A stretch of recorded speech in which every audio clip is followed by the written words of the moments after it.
বাংলাদেশে একটা জাতীয় নির্বাচন হয়েছে। সেই জাতীয় নির্বাচনকে আমরা নানা বিশেষণে বিশেষায়িত করতে পারি।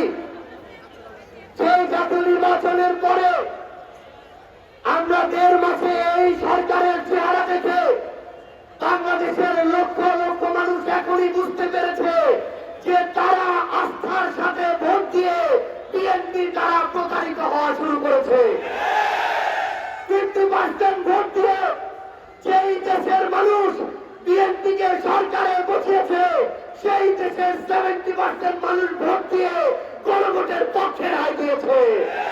70% মানুষ ভোট দিয়ে জুলাই সনদের পক্ষে রায় দিয়েছে।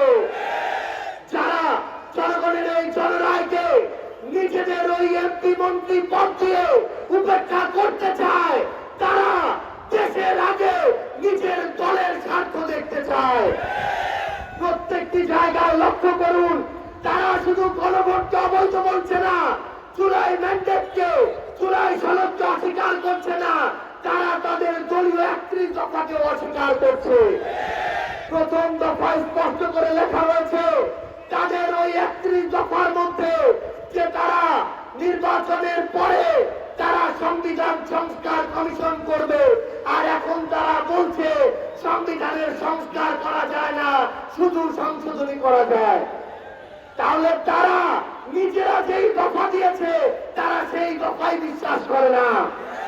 তারা বলেছে তারা বাংলাদেশের দুর্নীতি দমন কমিশন থেকে শুরু করে গুরুত্বপূর্ণ সংবিধিবদ্ধ সাংবিধানিক প্রতিষ্ঠানগুলোকে স্বাধীন করার জন্য কাজ করবে, আর এখন তারা সেই গুম অধ্যাদেশ থেকে শুরু করে মানবাধিকার অধ্যাদেশ, দুদকের অধ্যাদেশ, বিচার বিভাগের অধ্যাদেশ, প্রত্যেকটা অধ্যাদেশ বাতিলের প্রস্তাব করেছে।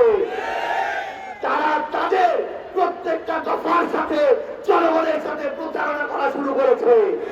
এই প্রতারণা শুধু আমাদের সাথে নয়, এই প্রতারণা বিএনপির সমর্থকদের সাথেও তারা করছে। একটা জিনিস মনে রাখতে হবে, দেশ যদি ক্ষতিগ্রস্ত হয় আপনি আমি কেউ সেই ক্ষতি থেকে রেহাই পাবো না।